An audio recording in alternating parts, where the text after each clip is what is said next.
사람은 누구나 태어나고 누구나 죽음을 맞이합니다. 태어나는 것은 자신의 선택이 아니지만은 그런데 어떻게 살아가고 어떻게 인생을 맞이할 것인가 하는 것은 우리에게 더할 나위 없이 중요합니다. 많은 사람들은 성공적인 삶을 꿈꿉니다. 좋은 직장, 많은 재산, 많은 명예를 원합니다. 그러나 성경은 더 중요한 것이 있다고 말합니다. 그것은 아름다운 결산입니다. 아름다운 마무리입니다. 그래서 시작보다 끝이 중요하고 출발보다 마지막이 더 중요합니다. 출발을 잘해서도 마지막이 무너지면 안 됩니다. 반대로 과정 속에 부족함이 있었을지라도 믿음으로 마무리를 잘하면 아름다운 인생이 될 수 있습니다.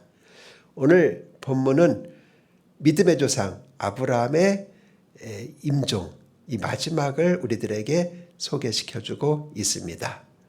참 아름다운 임종이었습니다. 오늘 본문에 나타난 이 아브라함의 임종, 참으로 아름다운 임종이었습니다.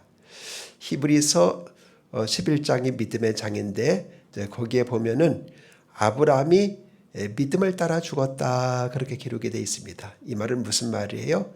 그가 산 것도 믿음으로 살았고 죽은 것도 믿음을 따라 죽었다 그런 말이 되는 것입니다.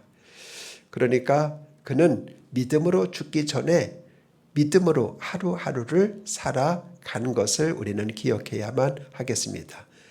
그래서 그의 임종이 아름다울 수가 있었던 것입니다. 오늘 말씀을 통해서 우리도 장차 언젠가는 맞이하게 될 그 임종이 아름다운 임종이 되기 위하여 오늘 아름다운 임종이다 이런 주제를 가지고 같이 은혜를 나누려고 합니다. 그러면 어떤 임종이 아름다운 임종일까? 첫째는 이 땅 살 동안에 여러분 믿음으로 살고 사명을 잘 감당하다가 죽는 것이 아름다운 임종입니다. 오늘 본문 7절은 이렇게 말씀합니다. 아브라함의 향년이 175세라고 말하고 있습니다. 아브라함은 175세까지 살았습니다.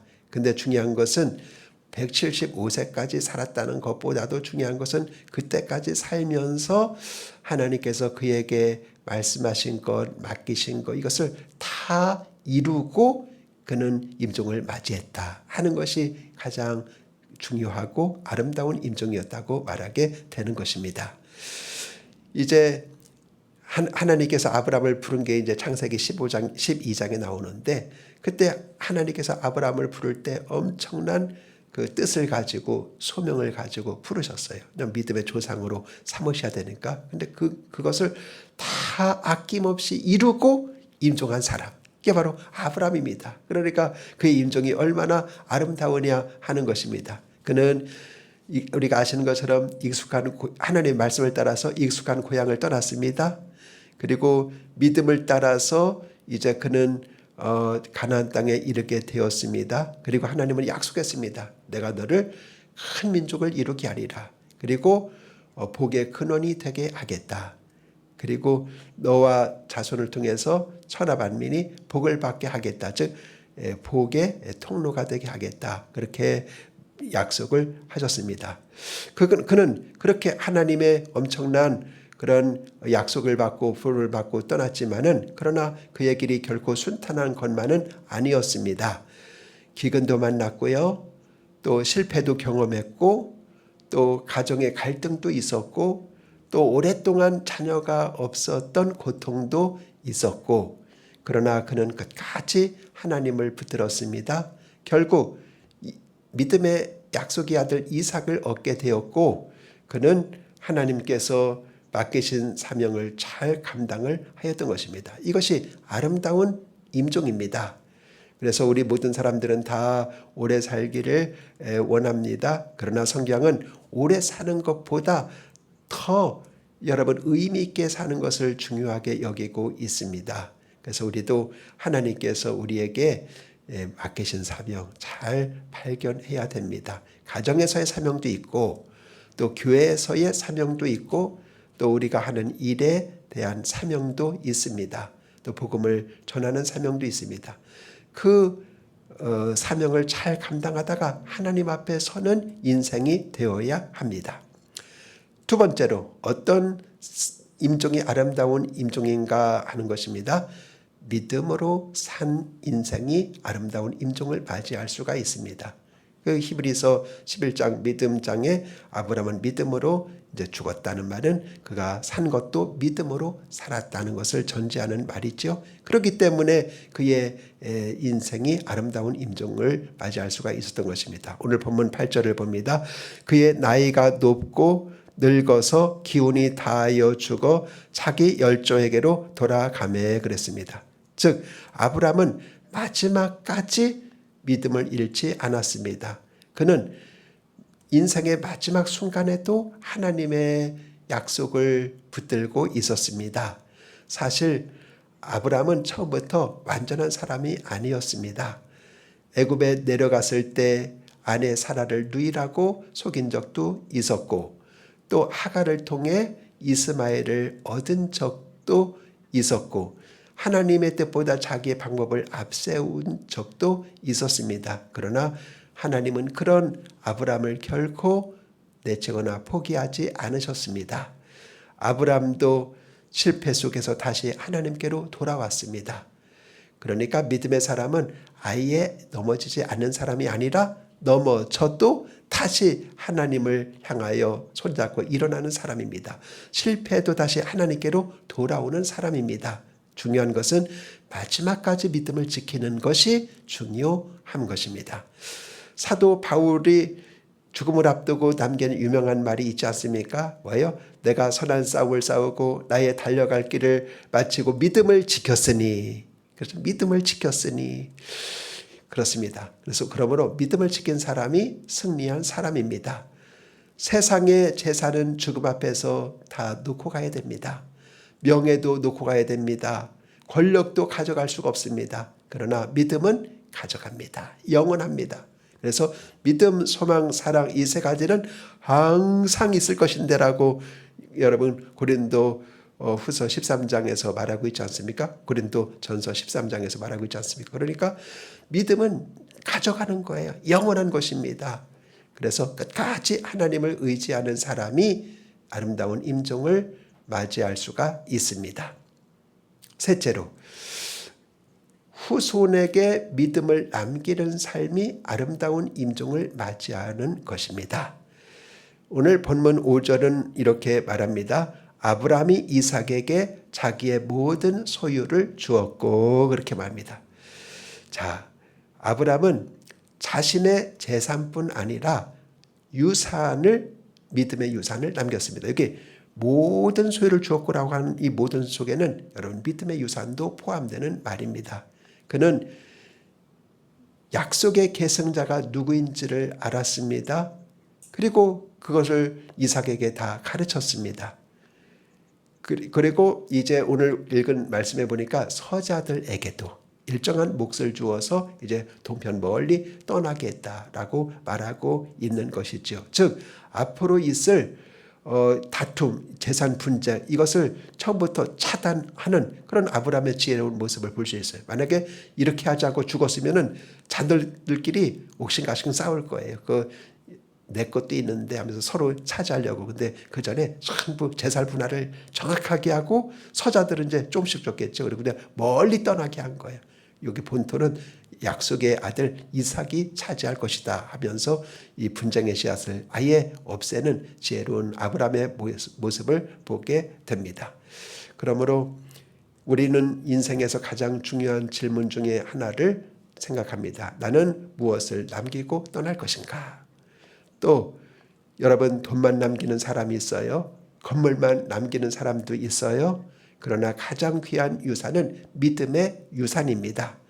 부모가 자녀에게 남겨줄 최고의 유산은 하나님을 믿는 신앙입니다. 돈은 잃어버릴 수 있습니다. 사업도 무너질 수 있습니다. 그러나 하나님을 믿는 믿음은 평생 자녀를 지켜주고 후손을 지켜줍니다. 그래서 아브라함은 자신의 신앙의 삶을 통해서 하나님을 보여준 것입니다. 그래서 그 믿음이 이삭에게 이어졌고 야곱에게 이어졌고 요셉에게 이어졌고 이스라엘 민족에게 이어졌습니다. 그래서 하나님을 가리켜서 아브라함의 하나님, 이삭의 하나님, 야곱의 하나님이라고 말하고 있지 않습니까? 그래서 이 3이라는 숫자는 완전수예요. 그러니까 야곱까지 믿음이 끝났다, 유지되고 더 이상 전달되지 않았다, 그것이 아니라 완전하게 이것이 후손에게 이어졌다는 뜻이, 이게 3명이 그런 뜻을 갖고 있는 거예요. 그래서 4명, 5명 쓰지 않은 이유는 3명으로 이거 대표하는 숫자다, 그렇게 보면 되겠습니다. 그래서 아브라함의 믿음은 차자손손 끝까지 천대까지 전해졌던 것을 성경은 우리에게 암시하고 있는 것입니다. 그러므로 우리도 믿음의 유산을 아브라함처럼 남김으로 아름다운 임종을 맞이하는 자들이 다 되어야 하겠습니다. 넷째, 그는 하나님을 믿음으로 말미암아 하나님 안에서 만족하게 살았기 때문에 그의 임종이 아름다운 임종이었습니다. 여러분, 어떤 성도가 꿈을 꾸었습니다. 근데 아주 재미있는 꿈을 꿨어요.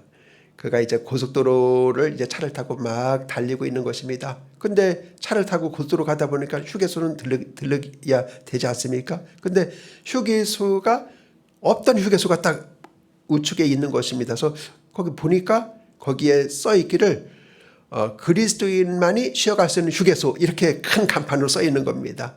그래서 전에 보이지 못한 휴게소가 생겼네, 도대체 어떻게 생긴 거야 하고 차를 파킹하고 거기에 들어가 보았습니다. 들어가 보니까 그 가게 앞에도 이렇게 쓰여 있더랍니다.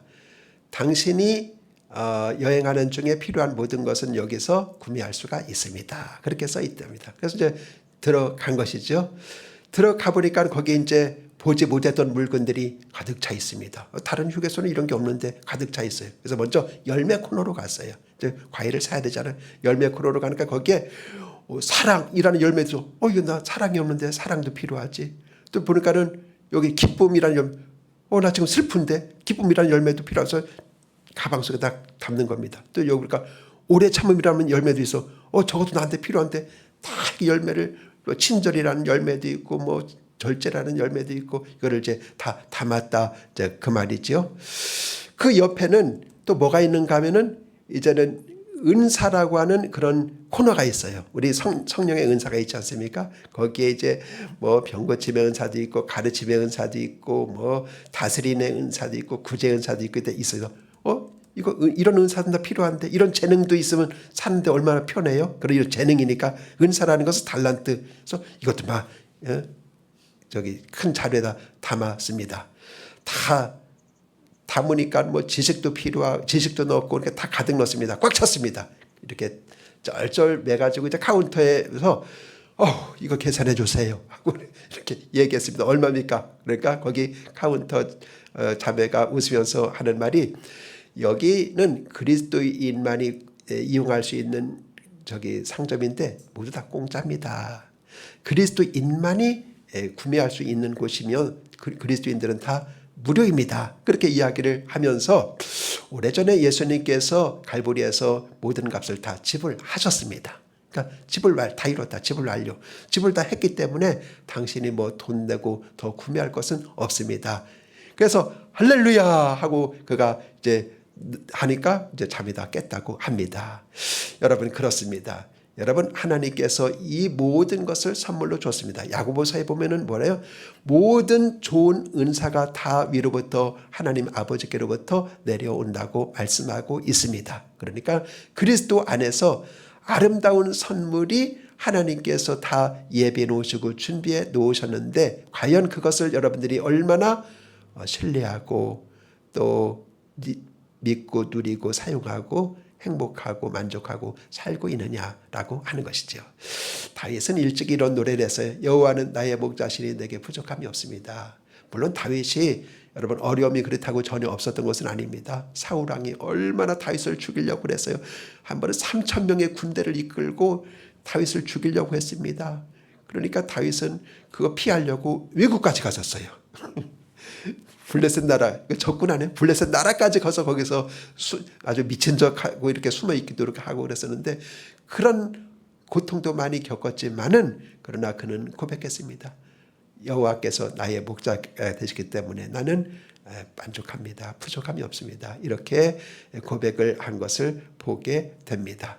그러므로 우리들도 여러분 이 땅에서 하나님을 더 신뢰하지 못하고 더 하나님께 구하지 못함으로 말미암아 여러분 허우적거리고 있는 것은 아닌가 돌아보시기를 바랍니다. 우리가 제대로 하나님을 더 신뢰하고 그의 보좌 앞에 나와서 더 구하면서 살아간다면 여러분 우리의 인생은 충분히 감격할 수 있고 충분히 만족할 수 있는 인생이 되는 줄로 믿습니다. 그래서 우리가 이 세상을 이제 마지막에 이런 고백을 할 수 있으면 좋겠어요. 하나님 때문에 저는 세상에 살면서 만족하게 살았습니다. 행복하게 살았습니다.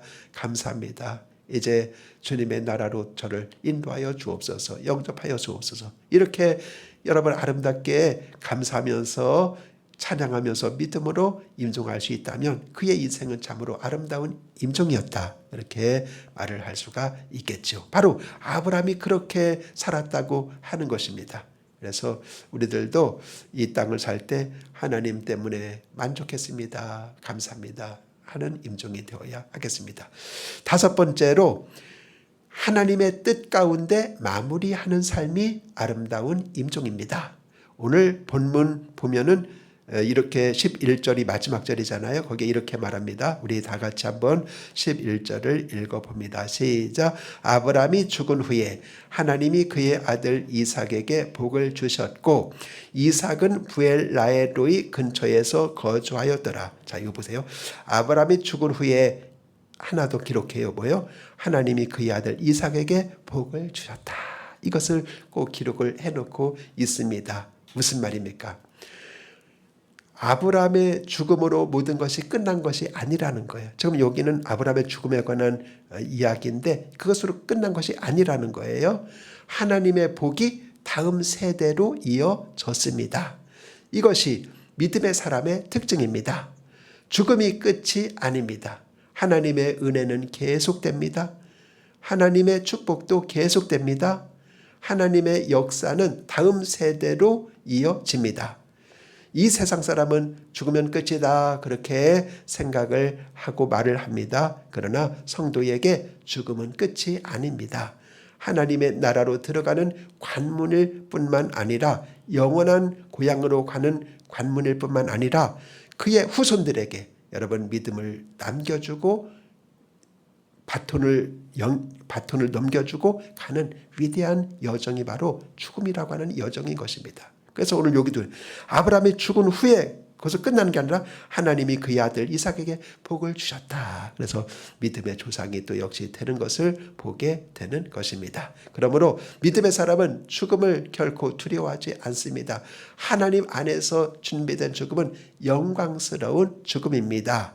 영광스러운 출발입니다. 그래서 아브라함은 하나님께서 약속하신 그 복을 누리다가 하나님의 품으로 안겼습니다. 그리고 그 복은 그대로 아들 이삭에게 물려주고 이어졌습니다. 이것이 하나님께서 기뻐하시는 아름다운 임종입니다. 우리 모두는 언젠가는 인생의 마지막 순간을 맞이하게 됩니다.